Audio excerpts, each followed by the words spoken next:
옛 조선의 어스름한 시절 한양 창의동 골목 끝에는 호방한 선비 하나가 살고 있었습니다. 그는 심생이라 불렸는데 명문가의 자제였으며 진사시의 어린 나이에 급제할 정도로 총명한 사내였습니다.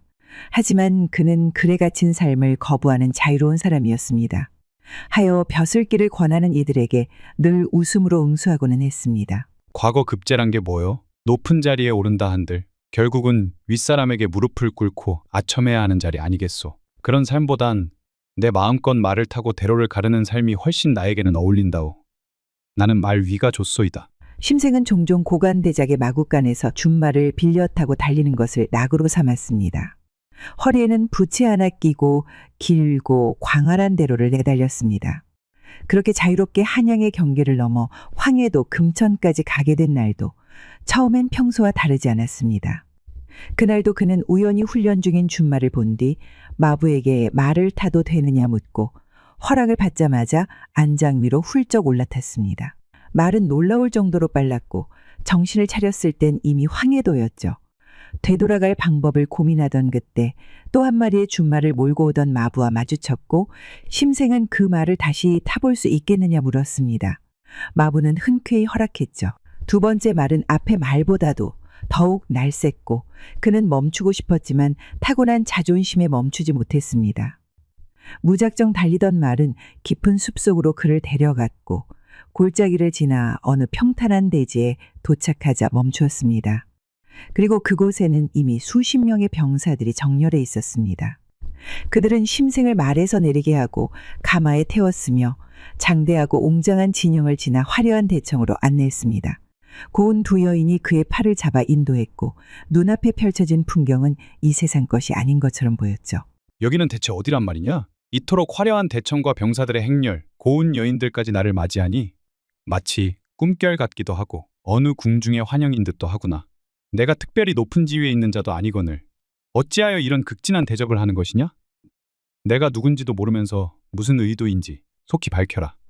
그의 물음에 대답한 이는 검게 그을린 얼굴에 매서운 눈매를 지닌 눈빛부터 보통 내기가 아닌 사내였습니다. 넓은 이마와 굳게 담은 입, 어깨를 덮은 헝클어진 머리칼은 세월의 풍파를 고스란히 간직하고 있었고 그가 들고 있던 단검 하나만으로도 이 인물이 결코 만만한 자가 아님을 느낄 수 있었죠. 그는 조용히 한 발 앞으로 나서더니 마치 심생을 오랫동안 기다려온 사람처럼 정중하게 허리를 숙이고 입을 열었습니다. 이곳은 세상의 지도에도 기록되지 않고 나라의 법과 질서도 미치지 않는 외진 골짜기 깊은 곳입니다. 우리는 각자 억울하게 관에서 쫓겨난 자, 전쟁과 재난 속에서 가족을 잃고 떠도는 자, 혹은 부정한 권세에 저항하다 모든 것을 빼앗긴 자들입니다. 처음에는 단지 서로의 등에 기대어 추위를 견디며 움막을 짓고 살았을 뿐이었죠. 그러나 하나 둘 그처럼 버려진 이들이 늘어났고 그렇게 자연스럽게 이 산채가 이루어진 것이죠. 두령은 잠시 말을 멈추고 심생의 얼굴을 바라보았습니다. 우리를 이끌던 전임 대장께서는 명민하고 강직한 분이셨습니다. 그러나 작년 병을 얻어 돌아가시며 저희는 지도자 없는 군대가 되었지요.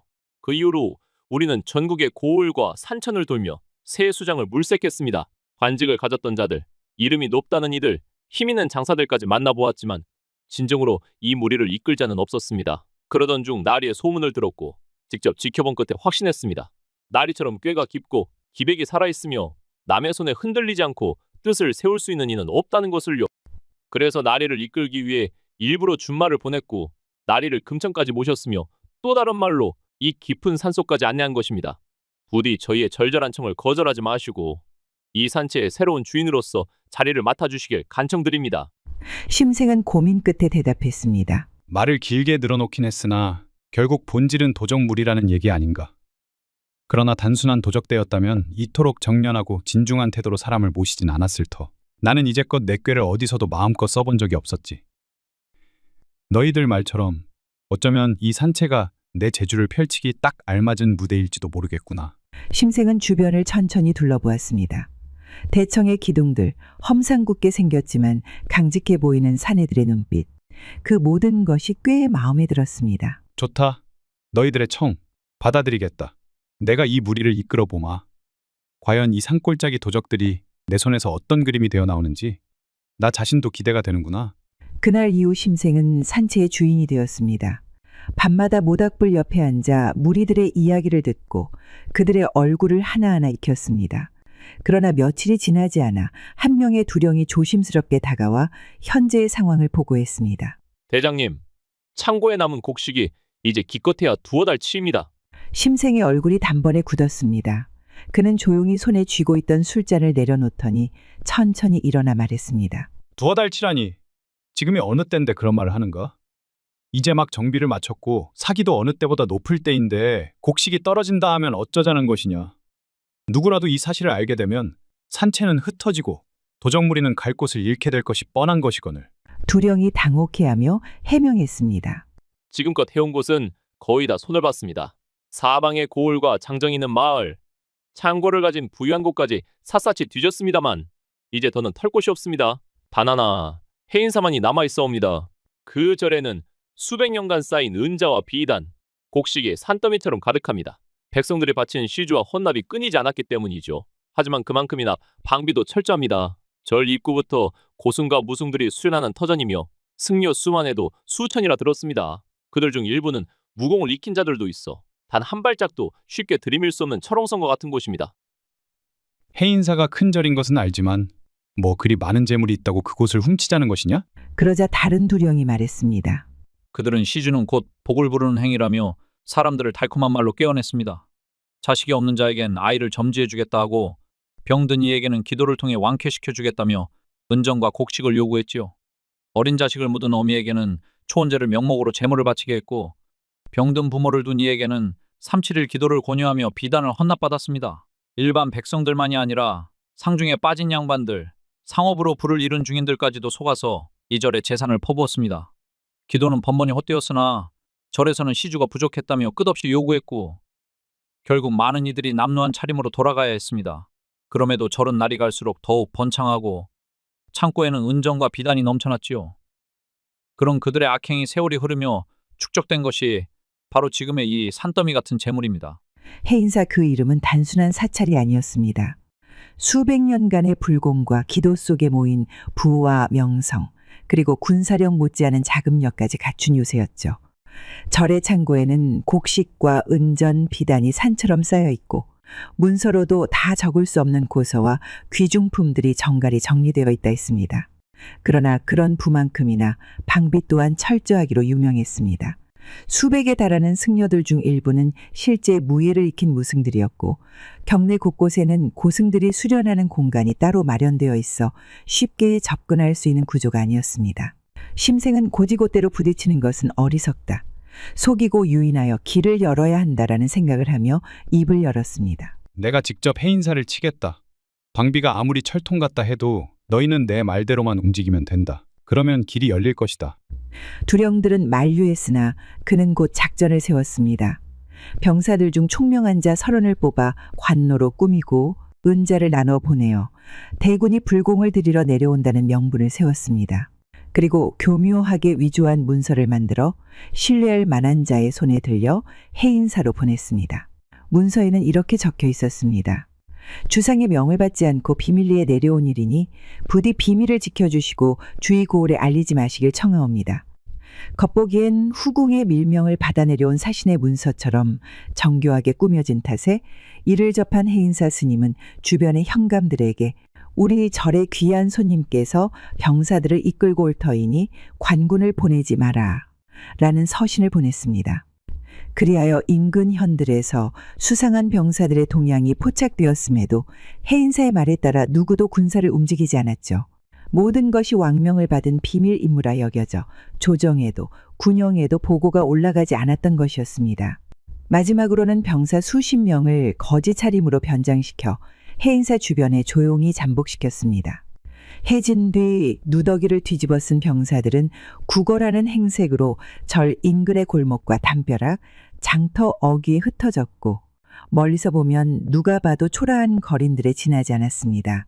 그들에게 내려진 명령은 단 하나였습니다. 대감을 변장한 심생이 화를 내며 소리를 지르면 그 즉시 모두 튀어나와라. 심생은 비단 차양을 들여온 가마에 올라 한밤중 해인사에 도착했습니다. 달빛 아래 대문이 조용히 열리자 주지 스님을 비롯한 절의 고승들이 줄지어 서서 그를 맞이했습니다. 그들은 심생을 왕실의 대군이라 믿고 절 안으로 공손히 인도했습니다. 법당 앞에 등불이 밝혀지고 심생은 마루에 앉아 주지 스님과 담소를 나누며 이바지 품목을 하나하나 확인했습니다. 향은 어디에 두셨소? 비단과 은전은 이 수레에 맞춰 차곡차곡 정리되었겠지요? 심생의 물음에 주지 스님은 두 손을 모아 예를 올리며 공손히 답했습니다. 예, 대군마님. 미리 말씀하신 대로 향은 법당 동편 곳간에 보관하였고 은전과 비단은 각각 규격에 맞추어 수레에 싣기 좋게 포장해 두었습니다. 필요한 물목이 있다면 다시 마련하겠습니다. 심생은 고개를 끄덕이며 하나하나 항목을 점검했습니다. 향의 크기, 비단의 색깔, 은전의 수량까지 낱낱이 확인하며 마치 재정감사를 나선 내관처럼 꼼꼼했는데 그의 자세에 주지 스님은 속으로 감탄했고 옆에 선 승려들도 눈을 동그랗게 떴습니다. 그대들이 이토록 정성을 다하니 나 또한 경하하오. 이번 불공은 단순한 기원이 아니라 나라의 대를 잇는 중대한 의미를 담은 예불이니 잘 해줄 거라 믿소. 이에 주지 스님은 머리를 깊이 조아리며 말했습니다. 그 은덕이 깊고 무거워 감히 다 헤아릴 수 없습니다. 부처님의 뜻과 대군의 마음이 함께 하시기를 매일 염원하겠나이다. 심생은 만족한 듯 미소를 지으며 손을 저어 주지 스님을 물렸습니다. 곧 항목마다 꼼꼼히 계산을 마친 뒤 스님들에게 은전을 나누어 주며 불공 비용을 후히 베풀었습니다. 절 안은 그 정성에 감동한 자들의 기도로 가득 찼고 스님들은 입을 모아 속으로 그의 안녕을 빌었습니다. 하지만 그날 밤 심생은 몰래 신복을 시켜 절에서 사용하던 가마의 내부 의자를 교묘히 손보게 했습니다. 겉으로는 멀쩡해 보이되 한쪽에 무게가 쏠리면 균형이 무너지도록 의자 기둥을 잘라내고 다시 악교풀로 붙여 겉보기엔 아무 이상이 없는 듯 감쪽같이 위장했습니다. 다음 날 아침 심생은 태어난 얼굴로 주지 스님께 수석 감상을 청했습니다. 절 아래쪽에 경치 좋은 수석이 있다 들었소. 불공전 마음을 가다듬고 싶으니 그곳으로 안내해 주시오. 곧 스님들이 절에서 귀한 분을 모시는 가마를 꺼내 들고 나왔습니다. 심생은 가마를 유심히 바라보다가 천천히 올라탔습니다. 그리고 출발한 지 얼마 되지 않아 그는 몸을 자연스럽게 기대듯 기울였습니다. 그러자 예상한 대로 의자의 기둥이 삐걱이며 무너졌고 가마는 심하게 흔들리더니 마침내 한쪽에 기울며 그는 내동댕이 쳐졌습니다. 비탈진 길가로 떨어진 그는 진흙과 먼지를 뒤집어 쓴 채 잠시 미동도 하지 않았습니다. 그는 기절한 척했고 승려들은 허둥지둥 그를 방으로 모셔 약을 먹이고 옷을 말렸습니다. 그리고 잠시 후 그는 벌떡 일어나 절을 뒤흔드는 고함을 질렀습니다. 세자가 아닌 적자라 하여 나를 이리 홀대한 것이오? 어찌 낡고 해진 가마를 대령하여 귀한 몸을 이 모양 이 꼴로 나동그라지게 만든단 말이오. 내가 이리도 비천한 취급을 받을 인물이라 여겼소? 만약 저 낭떠러지로 굴러떨어졌다면 어찌할 셈이었소? 대군의 명예는커녕 조정의 얼굴에도 먹칠을 했을 것이며 이 절은 그 죄를 어찌 갚았겠소? 부처님이 계신다지만 이 절에선 예불도 자비도 도의도 모두 헛말이구려! 승려들은 겁에 질려 뜰 아래 엎드렸습니다. 누구 하나 말 한마디 내지 못한 채 그저 온몸으로 땀을 흘릴 뿐이었습니다. 그럴 만도 했습니다. 지금 눈앞의 인물은 후궁소생이라 하나 엄연한 왕의 피를 이은 대군이었습니다. 그런 그가 사찰의 가마에서 떨어져 죽을 뻔한 것은 단순한 실수가 아닌 왕족에 대한 중대한 위해였고 이는 능지처참을 당하고도 할 말이 없는 대죄였습니다. 물론 심생이 변장한 것이었지만 말이죠. 주지 스님과 고승들조차 피가 바짝 마른 얼굴로 입술을 깨물며 침묵했고 사찰하는 숨소리조차 허용되지 않는 듯한 정막에 휩싸였습니다. 그 순간 절 안에 울리는 것은 오직 긴장감에 젖은 심장 소리뿐이었습니다. 심생은 그 기회를 놓치지 않았습니다. 그는 눈을 가늘게 뜬 채 주지 스님을 바라보며 단호히 명령했습니다. 승적 명부를 당장 가져오라. 누구 하나라도 빠져선 안 된다. 잠시 뒤 도착한 두루마리에는 절에 소속된 승려들의 이름이 적혀 있었고 심생은 그 중에서 하나하나 이름을 불러냈습니다. 이름을 호명당한 승려들은 마치 사형 선고를 받은 듯 떨리는 발걸음으로 앞으로 나왔습니다. 그는 그들을 대열 앞으로 세운 뒤 병사들을 향해 명령했습니다. 이자들을 모두 대마끈으로 서로 단단히 묶어라. 손목과 팔꿈치를 묶되 절대 느슨하게 해선 안 된다. 병사들이 하나씩 끈을 꺼내 묶어가기 시작하자 일부 승려들은 도망을 시도하려 했으나 곧 병사들에 의해 제압되었습니다. 심생은 그 모습을 보고 냉정하게 선언했습니다. 도망치려 한 자는 직결 처분이다. 이곳에선 법도 없고 자비도 없다. 내 말이 곧 법이다. 공포는 절 경내를 짓누르는 안개처럼 퍼져갔고 스님들은 떨리는 손으로 서로의 팔을 붙잡으며 울먹였습니다. 그때였습니다. 해가 막 솟아오르며 절의 지붕을 붉게 물들이던 순간 마치 약속이라도 한 듯 사방에서 누더기를 걸친 무수한 사람들이 모습을 드러냈습니다. 절 주변의 산비탈과 숲길, 흙먼지 날리는 샛길까지 어느새 수십 명의 거짓 차림 인파로 가득 찼습니다. 이들은 순식간에 경내를 에워싸듯 둘러싸더니 어느 하나 지체 없이 땅에 무릎을 꿇었습니다. 마치 임금이 내린 명령에 순응하듯 모두 일제히 땅에 이마를 대고 외쳤습니다.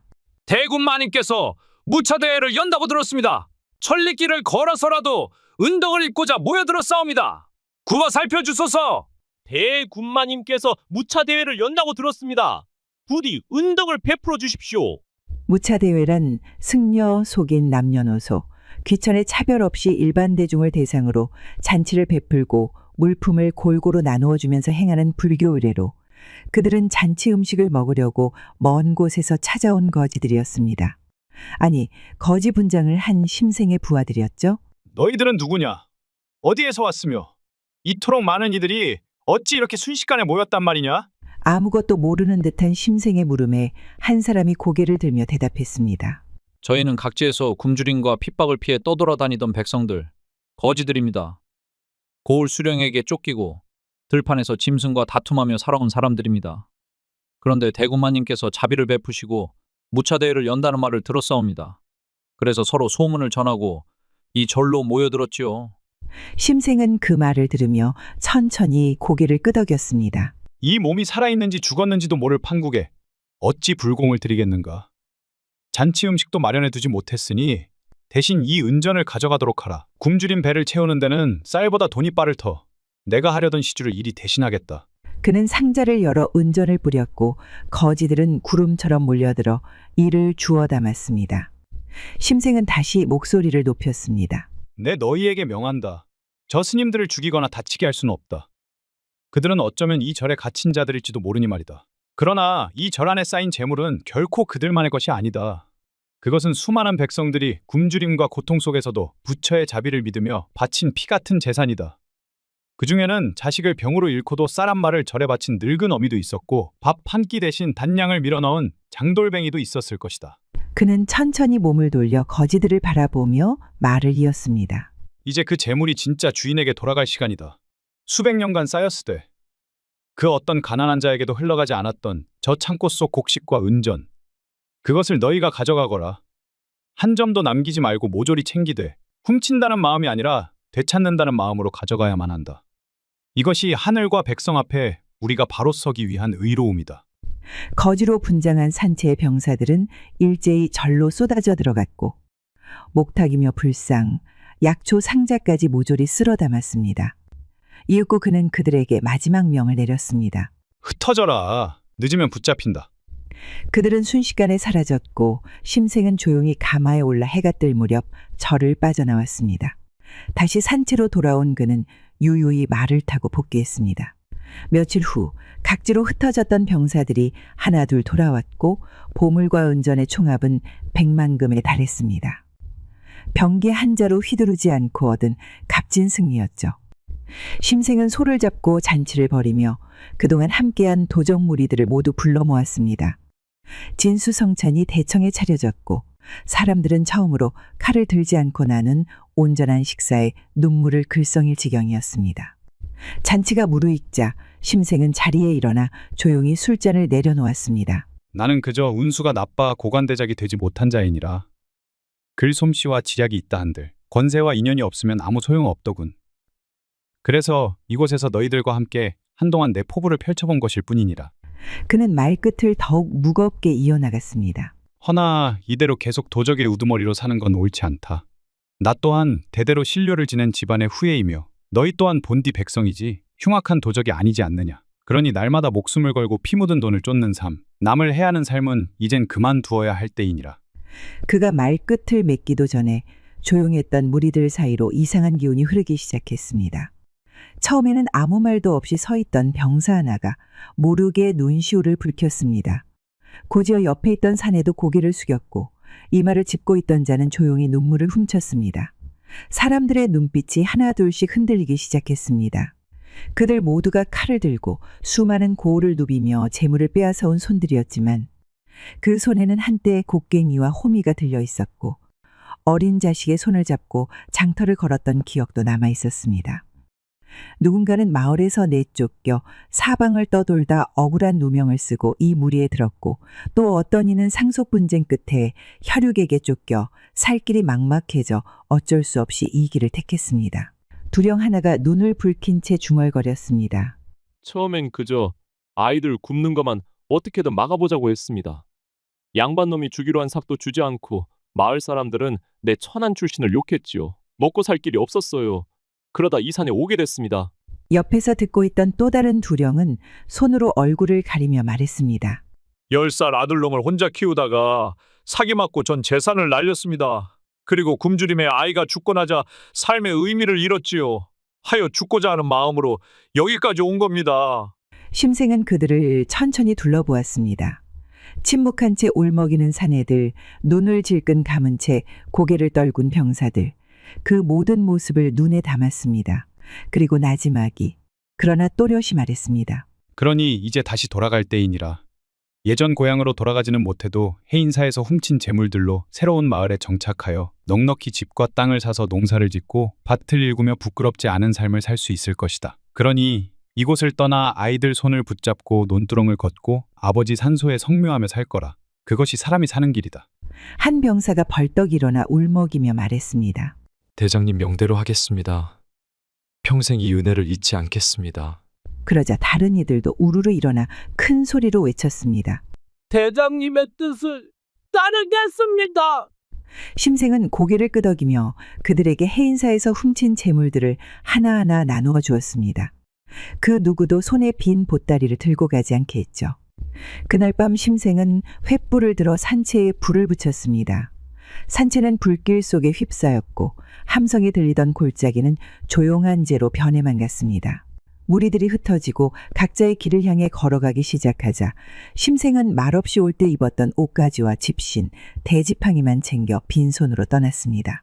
그리고 몇 날 며칠을 걸어 조용히 집으로 돌아왔고 문을 잠근 채 세상과 단절한 삶을 택했다고 합니다. 이상 야담 설화였습니다. 구독과 좋아요는 사랑입니다. 감사합니다.